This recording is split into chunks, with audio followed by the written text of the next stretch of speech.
Stop. Listen. Pay attention. Chosen one. This moment is not accidental. What you are about to hear was never meant to drift past your awareness. There is a weight here, subtle but undeniable, pressing against the edges of your day, brushing against the quiet corners of your mind.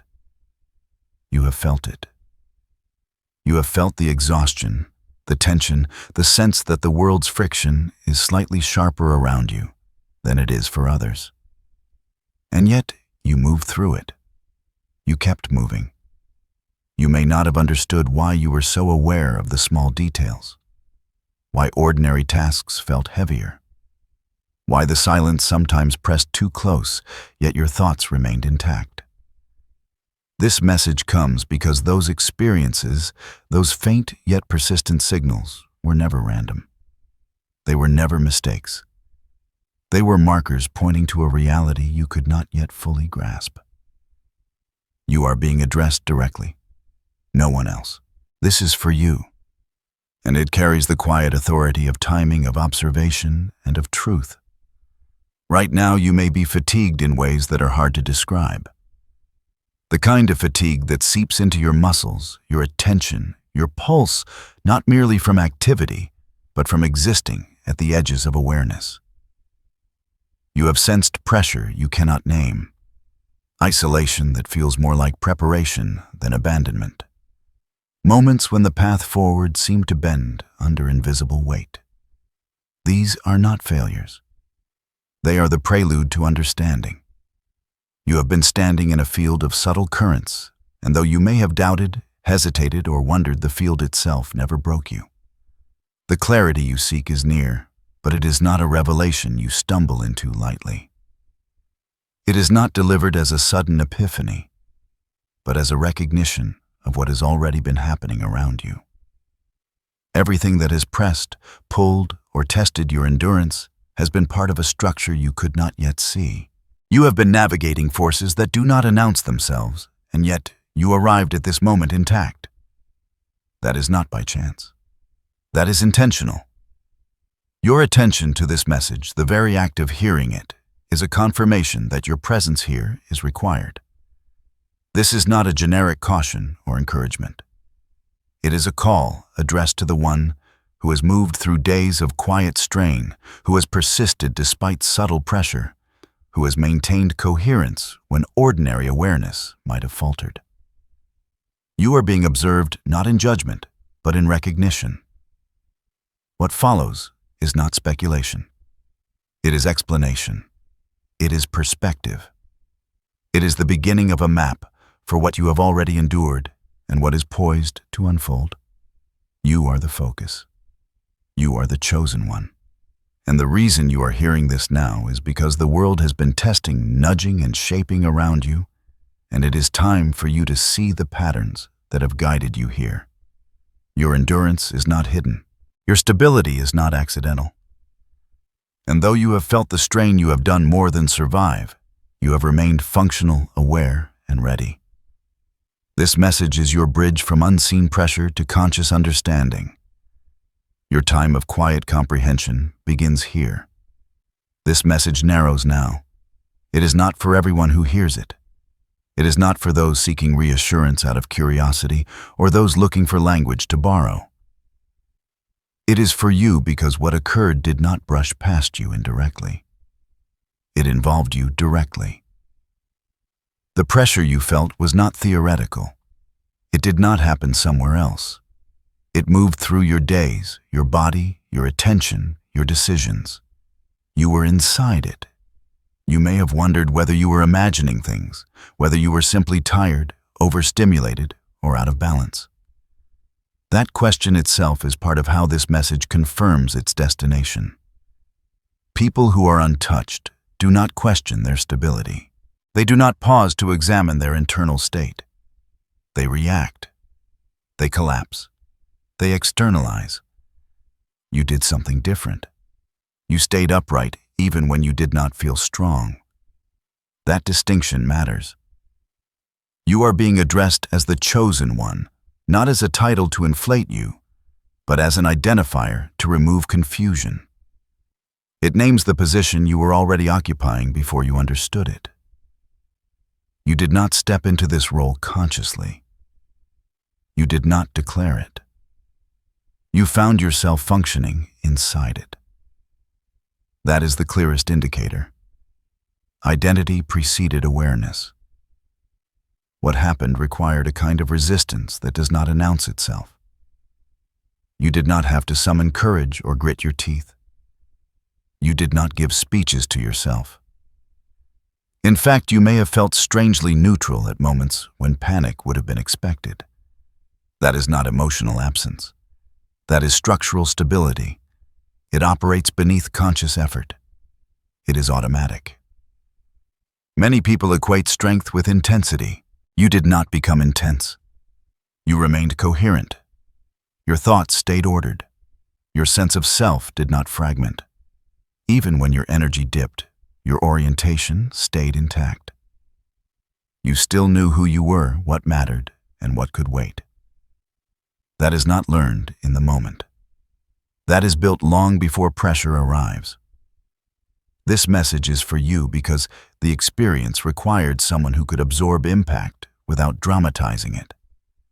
Someone who could feel pressure without needing to assign blame or meaning prematurely. Someone who could continue living working, showing up while something invisible tested the seams.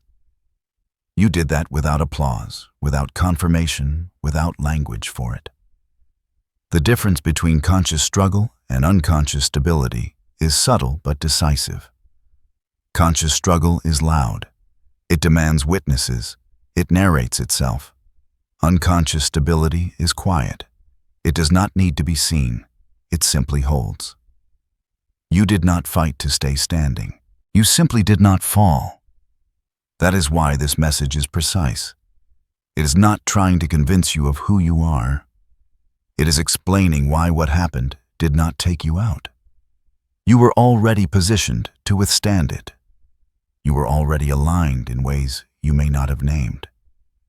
This is not something you became.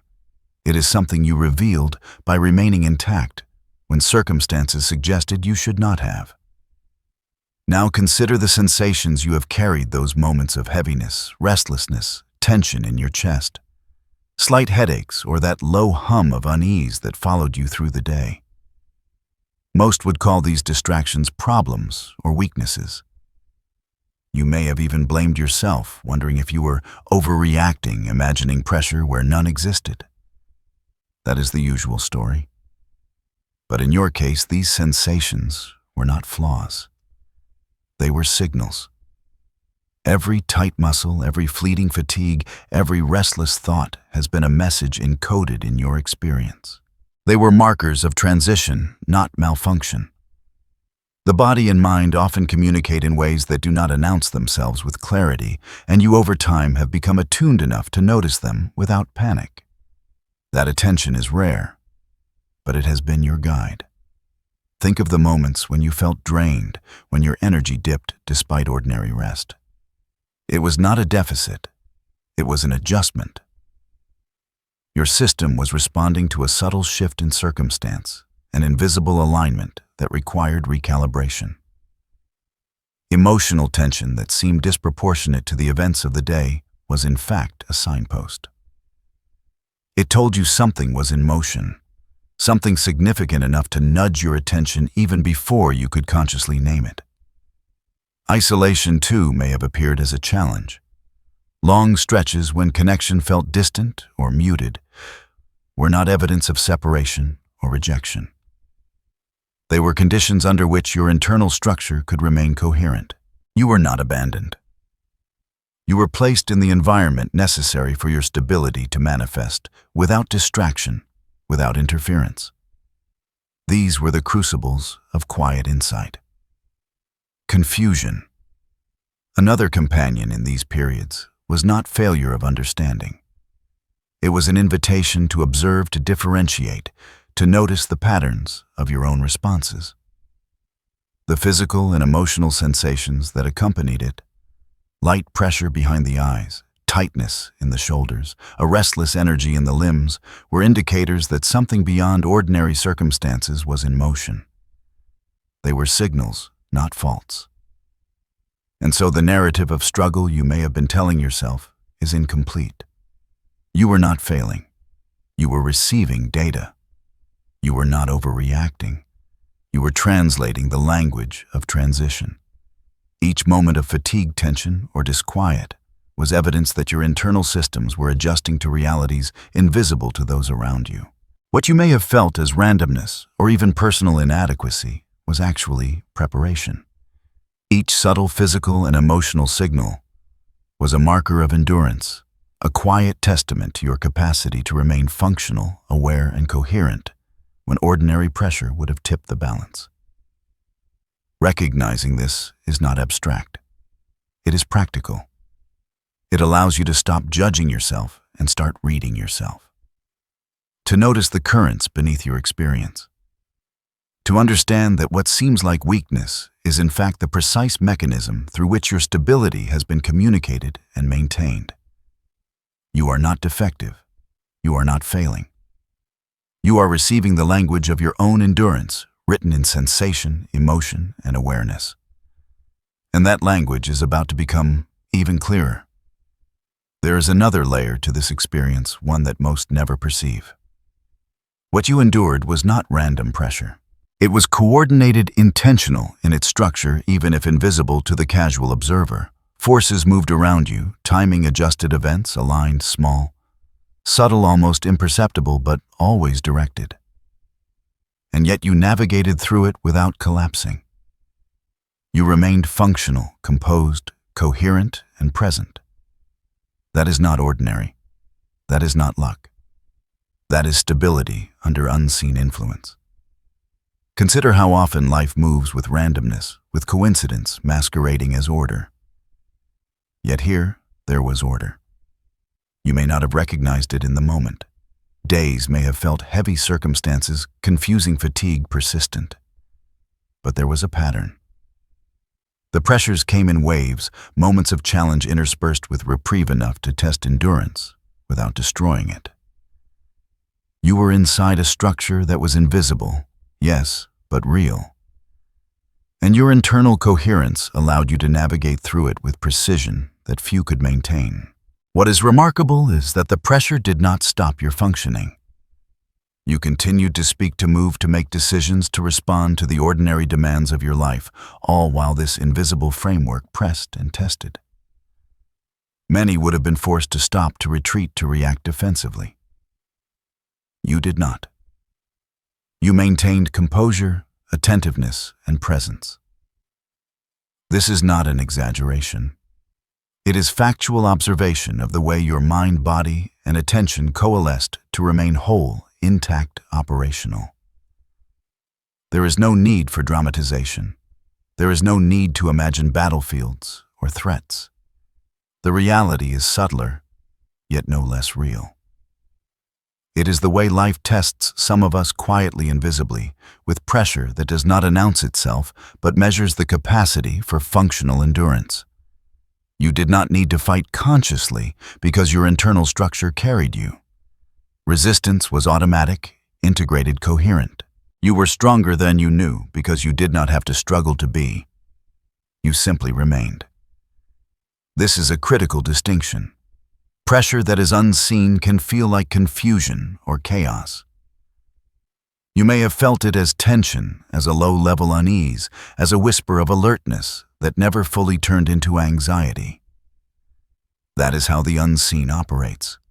It moves beneath perception, affecting energy, attention, and emotion without explicit signal. And you, without drama, without effort, remained aligned, present, and capable. It is important to note the timing.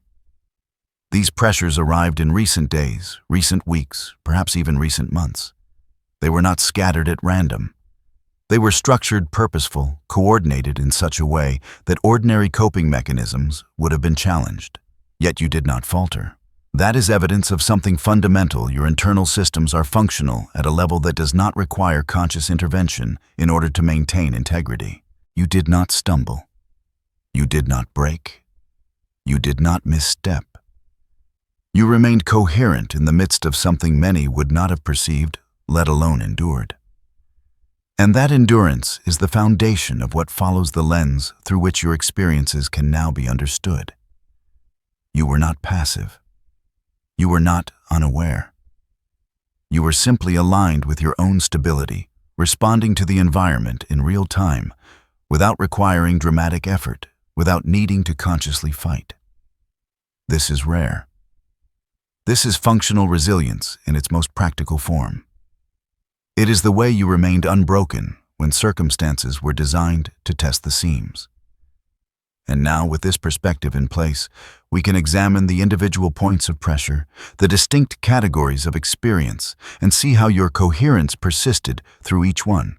That is where understanding deepens, where insight emerges, and where the clarity of your endurance becomes undeniable.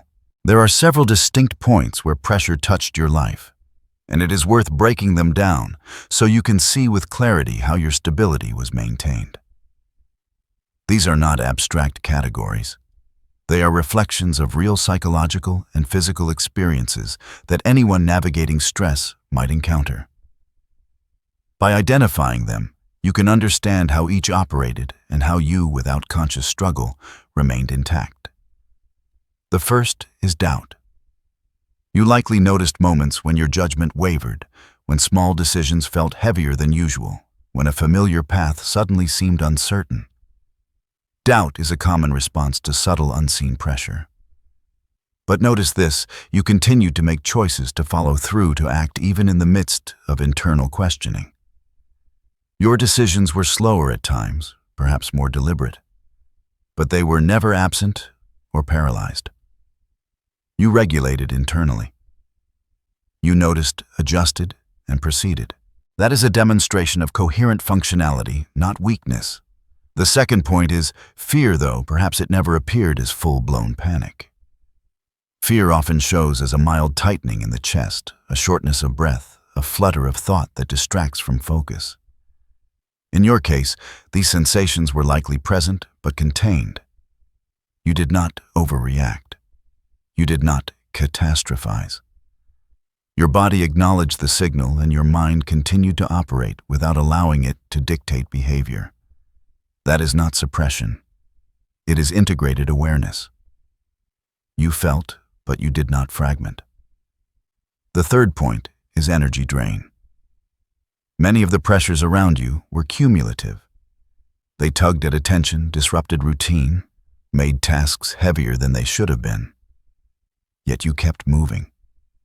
Even when fatigue rose, your output did not collapse. You may have adjusted pace, taken small pauses, or reorganized priorities, but you maintained coherence. Your body and mind adapted automatically without needing external instruction. This is self-regulation at work. It is not heroic. It is functional. A fourth category is isolation, both perceived and real. Perhaps others were distant conversations, muted, or interactions less satisfying than usual. Isolation can be destabilizing because humans are wired for connection. You experienced moments of separation, and yet internally you did not lose orientation. You did not spiral. You did not require constant affirmation to maintain a sense of self. Your baseline coherence remained intact, allowing you to navigate days when connection was minimal without losing stability. The fifth category is delay, the subtle timing shifts that frustrate and weigh on attention. Opportunities may have arrived later than expected. Responses may have been slower, results postponed. For many, delays compound stress and create internal pressure. For you, delays were noted but did not derail functioning. You adapted to rhythm changes, maintained focus on long-term objectives, and remained operational even when external conditions seemed misaligned. That is structural endurance in practice. Within each of these categories, doubt, fear, energy drain, isolation, delay, you remained coherent. That coherence did not require conscious effort. You did not think, I must stabilize myself. You simply continued functioning, adjusting naturally, maintaining internal regulation. Your body and mind absorbed the pressures, distributed them, and allowed you to move forward without breakdown. This is the longest and most revealing insight into your experience. By isolating these points, it becomes clear that your stability is not accidental. It is not luck. It is the product of integrated internal systems that respond effectively to real pressures, no matter how subtle or invisible. You did not need to fight consciously because your internal regulation handled it for you, keeping you functional, aware, and coherent. Recognizing this allows a new perspective. What once felt like scattered challenges now reveals an underlying structure. You did not merely survive these pressures. You navigated them with internal integrity. And that understanding lays the groundwork for reflection, evaluation, and confirmation of what has already occurred. It is essential to see this clearly.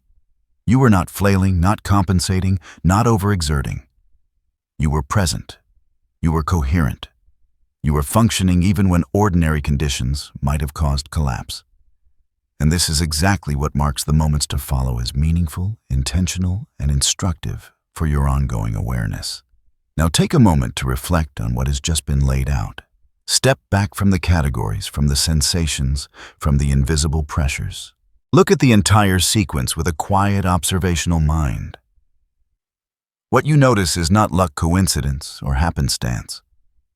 It is a pattern of resilience, a record of internal coherence, a demonstration that your mind and body maintained alignment when conditions would have destabilized most people. Consider how you responded overall. Across doubt, fear, energy drain, isolation, and delay, your presence remained intact. You did not overreact. You did not become distracted or disoriented. You did not collapse into confusion or passivity. Every element of pressure was absorbed, distributed, and integrated without requiring conscious, heroic effort. That is evaluation. That is analysis. That is reflection. Understanding this is crucial because it shifts your perception from survival to recognition. Many would interpret these circumstances as trials or tests that demand extraordinary effort to overcome. You did not approach them as battles. You approached them as lived experience, as ordinary reality. Yet within this ordinary reality, your internal regulation functioned at a level far beyond the typical human response. You stayed coherent, not because you forced yourself to, but because your baseline capacity for stability is operative and reliable. There is a subtle yet profound realization here. The world presented challenges, but the outcomes were not contingent on effort alone. The outcomes were contingent on structure, the quiet internal structure that allowed you to remain present, composed, and functional. Reflection shows that what might have seemed random or overwhelming in the moment was in fact navigated with precision you may not have noticed. Notice also that no external confirmation was needed. You did not wait for someone to recognize your composure. You did not depend on external approval to maintain alignment. That is another layer of resilience, internal coherence, that exists independently of circumstance. This alone is uncommon, yet it is neither supernatural nor extraordinary. It is simply the way your internal systems operate when properly attuned to subtle cues and pressures. Take a deep breath and observe the pattern you encountered unseen challenges. You felt tension, fatigue, and uncertainty. You moved through isolation and delays, and yet you remained coherent, stable, and operational. There is no randomness here. There is no luck. What occurred was a precise calibration between external pressures and internal resilience. That calibration produced a functional stability that is rare and meaningful. This reflection is not about praise or ego. It is about clarity. Seeing yourself clearly. Understanding how you responded, why you remained functional, and what that reveals about your internal capacity is the foundation for confidence in ongoing circumstances. It is the recognition of internal strength that does not rely on drama, confrontation, or conscious struggle. Through this reflective lens, you begin to see the rarity of your position. Many under similar pressure would falter, react impulsively, or succumb to confusion. Yet you remained coherent, attentive, and operational. That is not a mark of superiority. It is a mark of uncommon stability of resilience, quietly operating beneath awareness of a baseline that many do not possess. Understanding this allows you to appreciate not just the fact that you remained standing, but the quality of your endurance. You remained whole. You remained functional. You maintained alignment. And that is the insight that informs not only how you perceive past events, but how you prepare for ongoing presence in situations of subtle, invisible pressure. Now place this stability into context. You were not elevated beyond ordinary human capacity. You were not performing at some activated, exceptional level. What you exhibited is your baseline. It is your internal structure at work, quietly maintaining coherence in the face of pressure. You did not need to summon extra strength because the capacity to remain intact is already built into you. This distinction matters. Many people interpret their ability to endure as something special, a burst of power or heightened talent.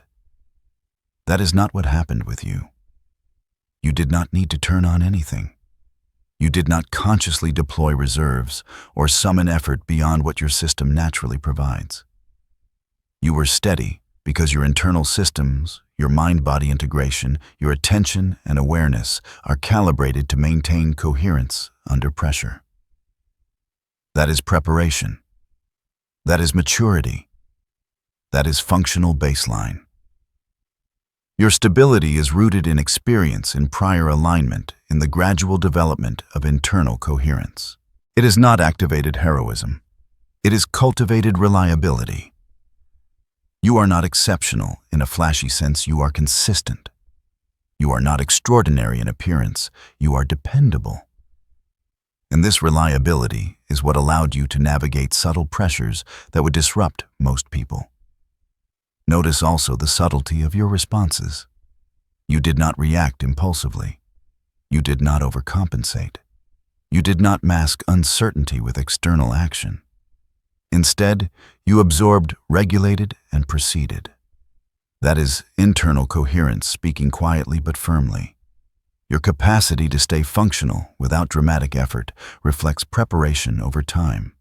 Your experience, your observation, your understanding of your own patterns, and the structure you carry within yourself. This is the clarity you need to hold. As truth, your endurance is inherent. Your coherence is inherent. What you have experienced is not evidence of external intervention or extraordinary activation. It is evidence of your own internal design. Your ability to remain aligned, even when circumstances are complex, subtle, or invisible. Grounding yourself in this understanding allows you to navigate life differently. You no longer need to measure yourself against crisis or reaction. You do not need to seek external validation for what you have endured.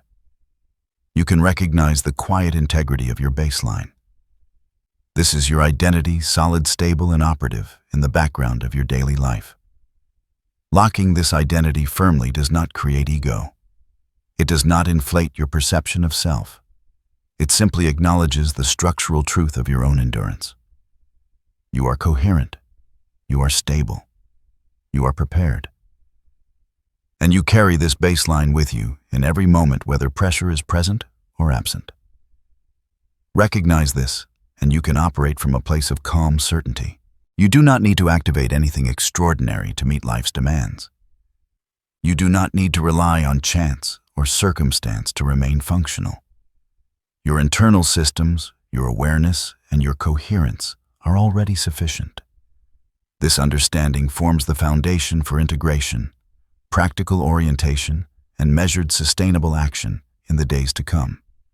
Now let us move into practical orientation. How to integrate this awareness into daily life without creating tension or hypervigilance. You have seen the structure of your own stability, and it is strong. It does not require dramatic effort, but it does benefit from deliberate attention, subtle adjustments, and thoughtful calibration. Here are perspectives to guide you. First, rest. Not as an indulgence, but as maintenance. Your internal systems are strong, but they function best when energy is renewed. Sleep pause. Quiet moments, these are not optional. They allow coherence to remain operative, preventing small pressures from accumulating unnecessarily. Rest is practical, not reactive. Second, discernment. Notice what is relevant and what is noise. You have navigated subtle pressures precisely because you can sense differences between external interference and internal signals. Apply this consciously. Observe patterns without judgment. Distinguish between what requires action and what does not, and make choices that preserve functional stability rather than drain it. Third, boundaries. Your internal structure works because it is not scattered. Protect it. Small, consistent boundaries in attention relationships and commitments prevent unnecessary depletion. Boundaries are not rigid walls. They are frameworks that allow your coherence to operate without distraction, without constant correction. Fourth, patience. Timing has already been a factor in your experiences. Do not rush conclusions. Do not force outcomes.